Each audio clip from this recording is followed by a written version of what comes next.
Okay, so once we know the Q point, we can find a small signal model that will help calculate the amplifier gain.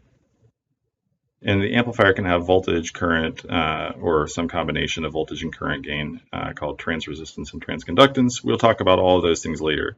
But basically, we're going to try and find a small signal model that's going to help us be able to calculate those things.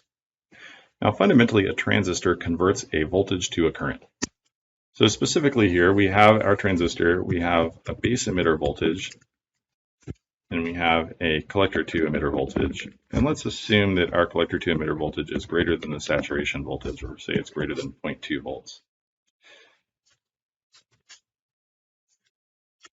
Now, if we start to sweep the base to emitter voltage and monitor the collector current coming from this supply, what we're going to see is that until we get to a diode drop for that PN junction, and we'll say that this is approximately 0.7 volts, the current should be pretty close to zero. Ideally, it would be zero. In reality, some current's still going to flow, but it'll be very small. And once we get to 0.7 volts, the diode's going to turn on, and we're going to start to see an exponential increase in current. And this is going to be equal to IS times E to the VBE over VT, the thermal voltage. So we're seeing an exponential change in current as a function of the voltage that we input, but we want to use this thing to amplify small, maybe millivolts worth of signals. And so what we're going to do is project this exponential increase in current to be linear around a very small change in voltage. So we're going to look at the slope of this line. Our linear approximation is the slope of the IC versus VBE curve at a given point. So we're going to take the derivative of the current with respect to the base emitter voltage. This is defined as the GM of the device. The GM is the transconductance.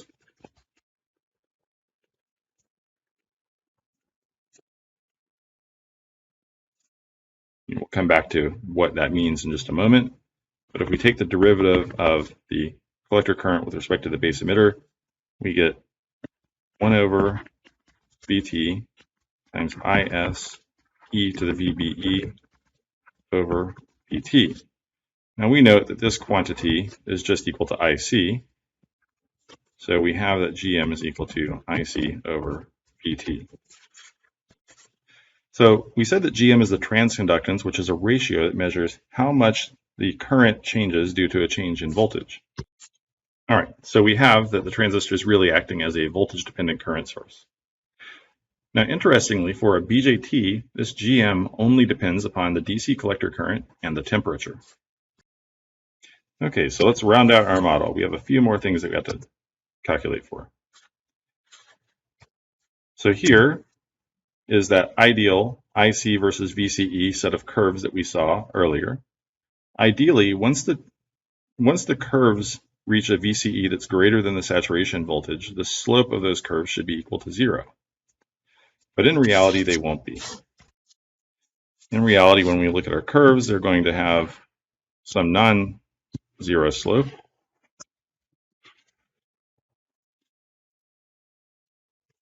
And all of these curves will intersect at a single point, and that point we call V sub A, or the early voltage.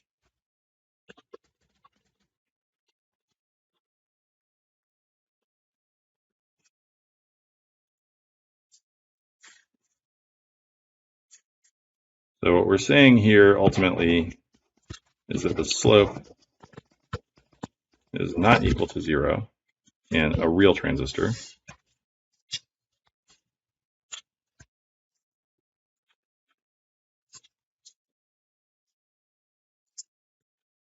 And ultimately, the slope of the line M is going to be proportional to 1 over the output resistance of the transistor. Okay, so we note here that all of these lines intersect the x-axis, which corresponds to IC equals to 0 at the early voltage V sub A. Now, if we take the derivative of IC with respect to VCE, we define this as a term that we'll call G sub 0. G sub 0 is equal to 1 over R sub 0, and it is approximately equal to IC over VA, the early voltage. G sub 0 is the output conductance.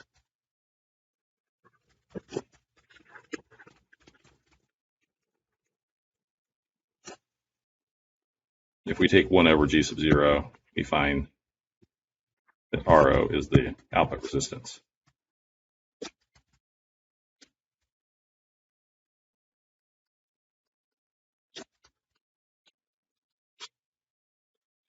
All right, the last non-ideality that we have to worry about is that base current that we looked at before.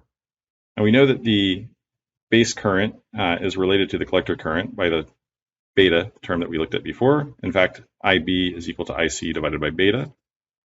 We also know that IC is equal to GM.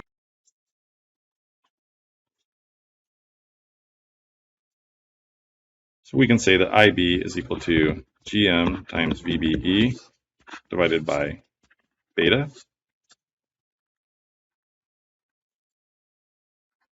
Or we can find VBE as a function of IB, beta, and GM.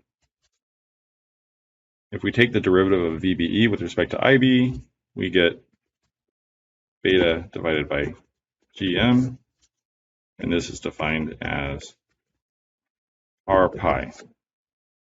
R pi is the small signal base emitter resistance, and it represents the electron-hole recombination in the base.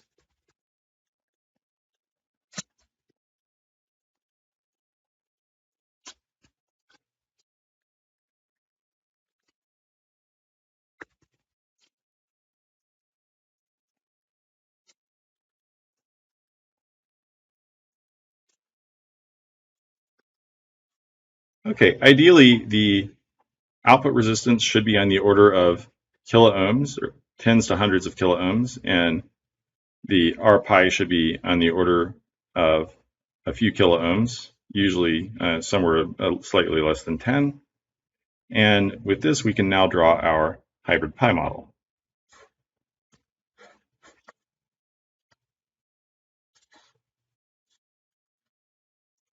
All right, so our hybrid pi model looks something like this. Between the base and the emitter, we have R pi representing that electron and hole recombination that happens in the base. It's a non-ideality. We have a voltage-dependent current source that is equal to GM times VBE. Sometimes you'll see this labeled as beta times IB if the analysis is easier to do with it listed as that. And we also have the output resistance or output conductance. Now, to finalize a few things, we can also add that there's always some intrinsic device capacitance due to those depletion regions. So the capacitance between the base and the collector is called C mu, and the capacitance between the base and the emitter is called C pi. Now, what we'll learn in a few days is that this also has a voltage gain associated with it when we're looking at the input on the base and the output on the collector, and the voltage gain is called the intrinsic gain, and it's equal to GM times RO.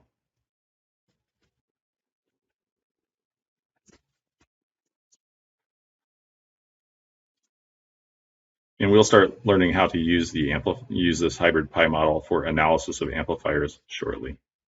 So with that, we're going to go ahead and stop for the day, and we'll talk to you next time.